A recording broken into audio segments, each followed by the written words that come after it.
Corona వంటి మహమ్మారి వల్ల 2 సంవత్సరాల పాటు ఏపీ రాష్ట్ర ఆర్థిక పరిస్థితి బాగా లేనప్పటికీ ఇచ్చిన మాట ప్రకారం సీఎం జగన్ ప్రతి ఏడాది చెప్పిన సమయానికి క్రమం తప్పకుండా వైఎస్ఆర్ ఆసరా నిధులు జమ చేస్తున్నారని మంత్రి బొత్స సత్యనారాయణ చెప్పారు.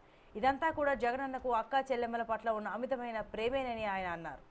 మహిళలు ఎందులోనూ తీసిపోకూడదని, వారు ఆర్థికంగా సామాజికంగా ఉన్నత స్థాయిలో ఉండాలన్నదే జగనన్న లక్ష్యమన్నారు. జగనన్న మీ అండదండలు ఉండాలని, వచ్చే 2024 ఎన్నికల్లో మీ అభిమానాన్ని జగనన్నపై చూపాలని మంత్రి బొత్స ఆకాంక్షించారు. విజయనగరం జిల్లా ఎస్కోట మండల కేంద్రంలోని పొదుపు సంఘాల మహిళలకు వైఎస్ఆర్ ఆసరా 3వ విడత ఆర్థిక సహాయం నిధుల విడుదల కార్యక్రమంలో బొత్స పాల్గొన్నారు. ఎస్కోటలో మొత్తం 1312 స్వయం సహాయ సంఘాలకు 7.83 కోట్ల రూపాయలను లబ్ధిదారుల ఖాతాలలో జమ చేసినట్లు మంత్రి తెలిపారు. ఈ కార్యక్రమంలో మాజీ ఎమ్మెల్యే శోభా హైమావతి, డీసీసీబీ చైర్మన్ వివి చినరామనాయుడు, రాష్ట్ర పార్టీ కార్యదర్శి రొంగలి జగన్నాథం, జీసీసీ చైర్మన్ శోభా స్వాతిరాణి, ఏఎంసీ చైర్మన్ మూకల కస్తూరి పాల్గొన్నారు.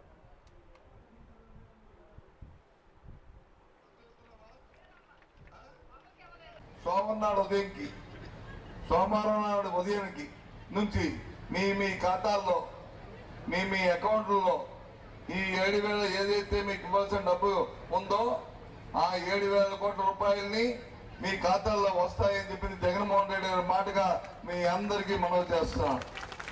అందుకే ఈ సభ ఆ విషయం చెప్తామనే మీ దగ్గరికి వచ్చాం. నాతో పాటు మీ ఎమ్మెల్యే గారు వచ్చారు, మీ ఎమ్మెల్సీ గారు వచ్చారు, మీ ఎంపీపీలు జడ్పీటీసీ అందరూ వచ్చారు, మీ మాజీ ఎమ్మెల్యే గారు వచ్చారు, మీ కార్పొరేట్ చైర్మన్ గారు వచ్చారు, జిల్లా కలెక్టర్ గారు మరి వచ్చారు. మీ అందరం కూడా వచ్చాం. కార్యక్రమే భాగమే ఇవాళ ఆసరా పథకంలో మీ చేతికి ఈ 7,000 కోట్లు ఇస్తారని చెప్తున్న మాటని మనం చేస్తున్నాం. అది కాకుండా ఇందాక మీ ఎమ్మెల్యే గారు మాట్లాడుతున్నప్పుడు